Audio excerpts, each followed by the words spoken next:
Talk about the work ethic that was ingrained in you. You said it was an opportunity. Yeah. So what did you learn from the greats about not what happens necessarily in practice, Right. but when that practice ends and the mandated time is over, Right.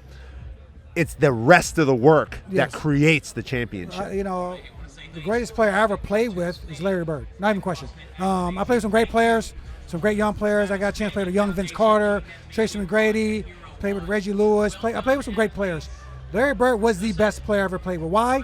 Because it wasn't so much his skill set. It was, like you said, his preparation to be great. He was prepared to be great before the lights came on, before everybody showed up. He was always the first one to practice, the last one to leave. Every story you hear about Larry Bird is true. I tried to beat him in the practice my rookie year. Couldn't do it because he wouldn't let me win. Just little things like that. I'm not letting a rookie beat me to practice. That's my thing. 4 o'clock, there. 3 o'clock in the morning, there. Didn't matter. That was his DNA. So when you see things like that, you understood that it took more than just showing up at the games, watching film. It was a mindset. His mindset was, all right, I can be intentional in what I do and know I have to have a plan in action what I'm doing. And then I have to be attentive to what I'm doing. How do I get to that point? He was very intentional, and he paid a lot of attention to being great. And it was always when nobody's watching. He got great when nobody's watching. And I got a chance to see that firsthand where he would allow me, let me say it this way, he allowed me to shoot and rebound with him for 2 or 3 hours after practice, and made me just understand how hard it is to be great every day.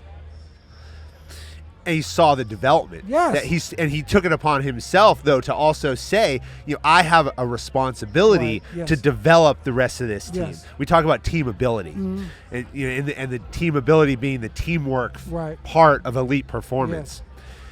Often, when you're great, and because right? Yeah. I mean, it's not like he woke up every day and was like, man, I hope to be great. Right. But he had the drive. Yes. Drive, Yes. another one of those characteristics we talk about in special operations. But the true greats take it upon themselves to say, I have a responsibility to everybody around me to also make them great, especially the new guys. Yeah, I mean, that's the culture that was built there, and it filtered down from the top. Like you said, leadership is called servant leadership. Like, he was as good as he was, you hear all the trash talking stories about Larry Bird, he was a servant leader. Like, he would challenge you to be great, and he would put you in positions to not, almost to fail. Like, you want to be, but not to fail in a situation, in a way where you couldn't bounce back and figure out what you were doing wrong. And he was unbelievable like that, and those are the unique leaders. The unique leaders that get you to do things that you're not comfortable with doing. Yeah. You hear it all the time. You got to be comfortable being uncomfortable. He would challenge you every day in practice. It was not, our best games were practice, not the games. It was practice, because, the Allen Iverson, we talk about practice. We love practice because he got after us. He showed, he did by actions. We used to call it praxis.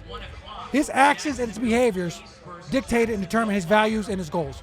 So when you showed up every day and your actions and your behaviors did that, all you did, you had to fall in line, or you're basically an outlier, a sore thumb. Yeah. You wasn't there long, trust me. Get this guy out of here. He's not part of what we're trying to do. And that's a very, very unique trait to have. Everybody doesn't have that trait. I had it to a point. But like you said, the Larry Bird, the Magic Johnsons, the great generals in the military, they have that it that you can't teach. There's no leadership school you can go to. Just walk up, like you said, wake up. I know I'm great. How do I make others great?